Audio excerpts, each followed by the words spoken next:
Hi. Okay. To begin with, the magic number is 192. I'm 192 centimeters tall, or 6'3". Just to get that clear. Okay. So it's really fantastic to be talking to youth in KL. And I used to give a TEDx talk back in Singapore, my home ground. And the last time I gave a talk, it was about Tara, a solution the host was talking about. And essentially, Tara was designed to aid patients, the elderly, in getting through stroke rehabilitation. What Tara did is to use the Connect to make stroke rehabilitation more accessible, much more engaging, and a lot more affordable. And to show you what Tara did, I would like to share with you a video, and I hope you enjoy. 我们昨天玩了这2天，玩了那个射飞机、射石头、零机。你玩了之后，你觉得有什么感触呢？这很好玩啊，对我们这个物理治疗有帮助啊。所以你会再继续玩这些游戏吗？对。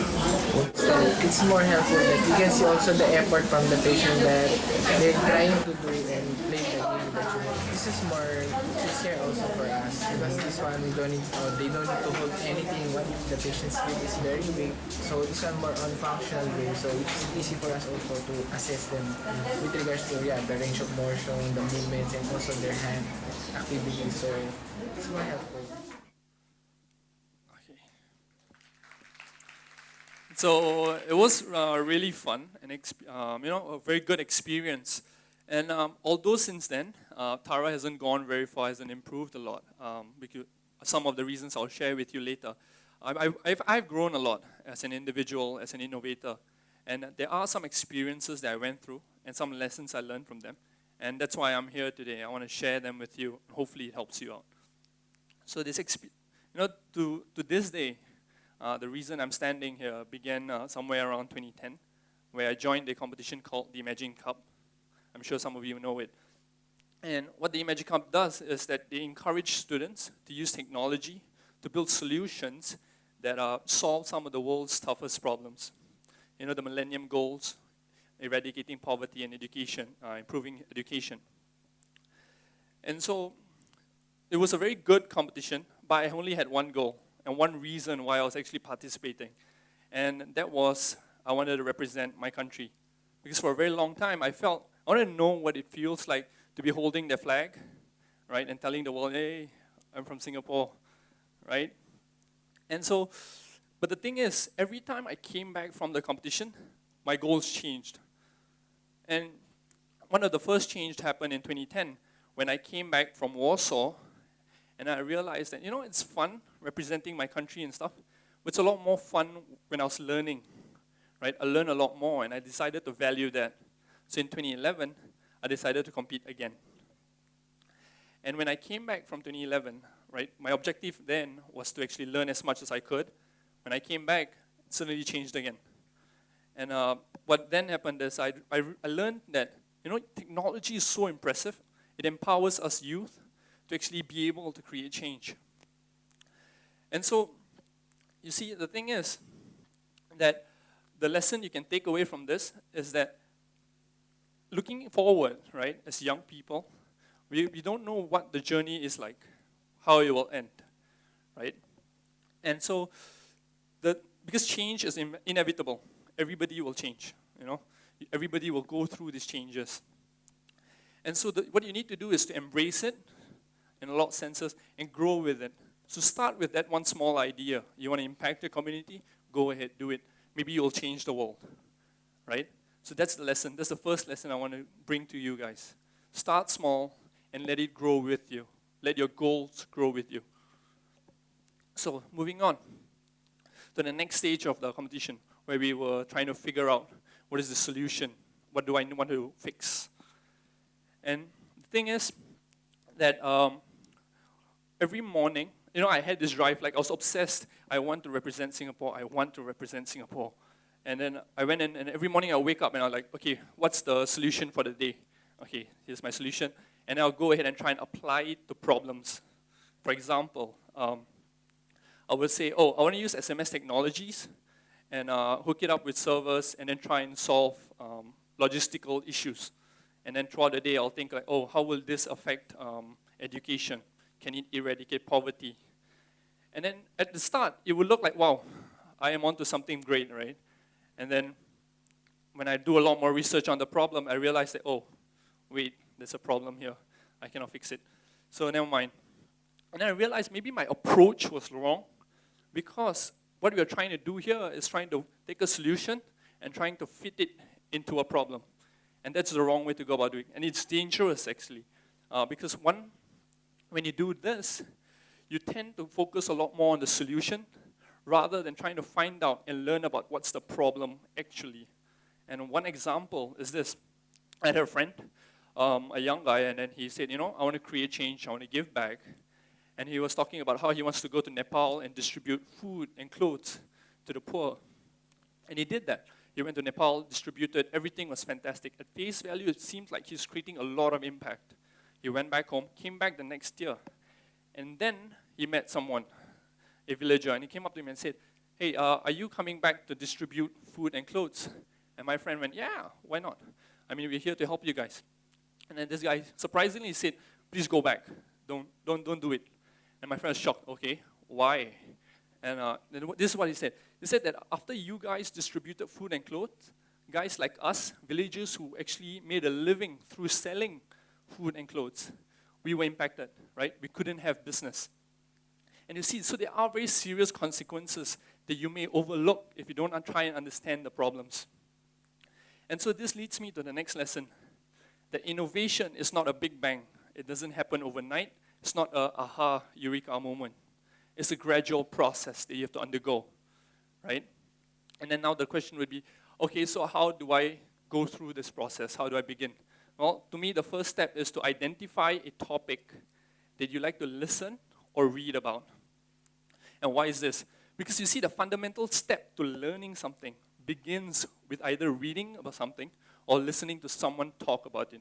So if you're naturally inclined to learn or read about something, then you would become better at it. You spend a lot more time, right? And so find that topic, learn and read, discuss in forums, read articles, read journals, listen to people talk about it. And so basically what I'm trying to say is that when you want to innovate, stop thinking of ideas and start learning more about the problems on the ground. And so it brought me to the next step.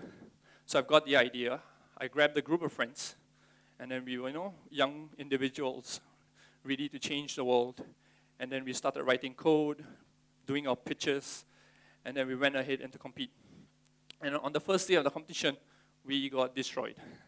What happened is that responses were, your presentation is horrible, first. Okay, the second, okay.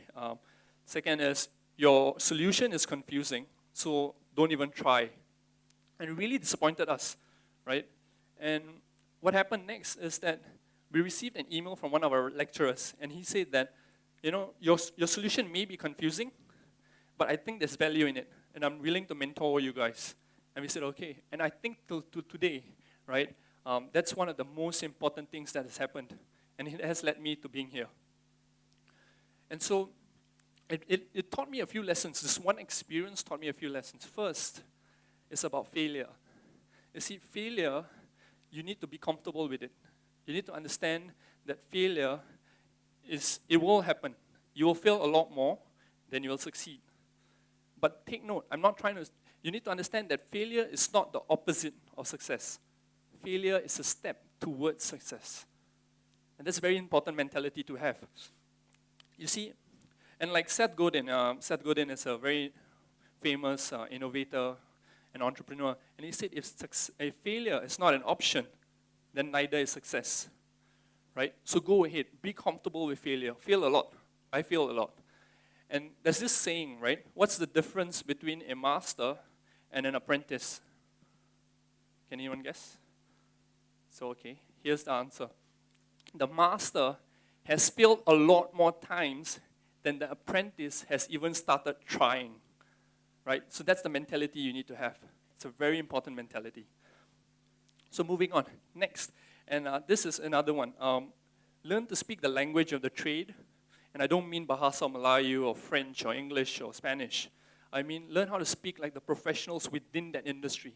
If you want to build a solution trying to help healthcare, then learn the clinical terms. Those are very important skills because you can have a solution that will cure cancer, but if you cannot get it across to the guy in the room, then it's all of that is for naught. So learn how to present and talk well, how to convey your message. I spent 100 hours trying to come up with a 20-minute pitch, right? So it's very important.